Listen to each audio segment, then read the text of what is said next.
What's up, this is DJ Bima and welcome to another episode of Dear DJ, where I'm going to give my input and some of my personal tips on what I think some of these DJs need to do at these parties.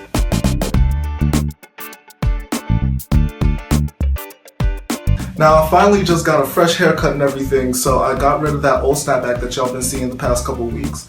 But last week we talked about making eye contact and how important it is to interact with your crowd. But this week I want to talk about warm-up DJs and just give some tips for the people that have to play the first 1 or 2 hours in a party. So dear DJ, I just walked up into a party. I just see my friends over there. I got my Little Caesars pizza in my left hand, my drink in my right hand, and all of a sudden I'm hearing twerk it, pop it left and right. And I'm trying to figure out, there's nobody dancing, everybody's socializing and talking. So why do you think that that's even okay when you could be playing that stuff later on in the night? Now, people might not be saying it, but they are definitely thinking it. And when I think of a warm-up DJ and what they should be playing, like when everybody's walking in, I think of them playing some chill music or some old school hip-hop that everybody knows, but nothing really too hype until later on in the night when everybody got stuff in their system and they're done talking and they're ready to dance. Now, just in case you don't know what a warm-up DJ is, a warm-up DJ is a DJ that plays the first couple of hours when everybody's walking in, right before the actual DJ comes out or the bigger DJ comes out and plays for the rest of the night maybe. Now, I know I'm not the only one that thinks about this because, trust me, I've heard of many stories about people that go to these parties where DJs do all of this extra stuff telling them to jump in line while they have food in their hand.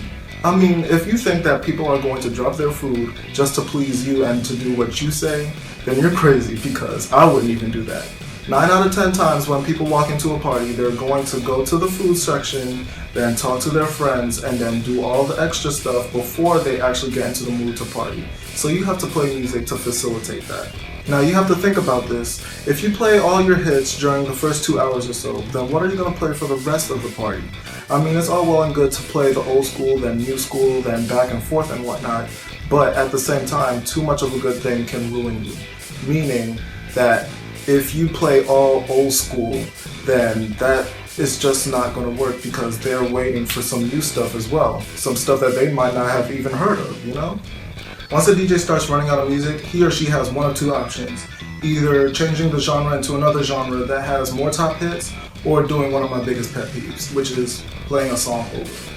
Now, it's okay depending on your circumstances and when last you played that song, but if you're playing a whole playlist or your history over, that's when it starts getting annoying because some people could have been there throughout the entire night and actually notice and call you out on it. And that's just not what you want. So just stick to changing your genre, and that's where music variety actually comes in. Remember my last couple episodes. So one way you can solve this problem is easy. Just stick to the old school music and stuff that people know and recognize and love. And then once it starts getting later, people start getting comfortable, that's when you start bringing out the top 100 and the latest hits that everybody know and everybody wants to dance to. Now, I'm not downplaying old school music because I love old school music myself, but when it comes to DJing, it's always best to switch between old school and new school so people can get both flavors instead of just one. And I just feel personally that old school should be where it belongs, which is always first. And then you end up with the new school. That's just my personal preference. Now, usually what I end up doing is setting my whole music library up by BPMs, meaning from the highest BPM to the lowest.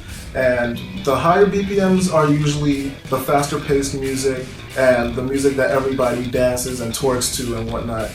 But the lower BPMs is the slower, more chill vibe music that you play during the first couple of hours, because that's just socializing music, I guess. Now, when I'm talking about slow music, I'm not talking about bump and grind music. That's usually set towards the end of the party or when you're trying to slow things down in the middle. Now, I'm talking about old school music, and that's just the only way I could put it, when it's early 2000s and even before that. Now, new school is more like the stuff that you hear on the radio or things that just came out that people are usually going to dance to because it's new. They're either going to hate it or they're going to love it, so you have to just try it out. Well, that's all I have for you guys this week, but definitely tune in next week where I'll have some more DJ tips. And don't forget to like, comment, share, and subscribe, because there's going to be a DJ that's going to need it. Alright, and if you have any topics, don't be afraid to leave me a comment. Alright, deuces.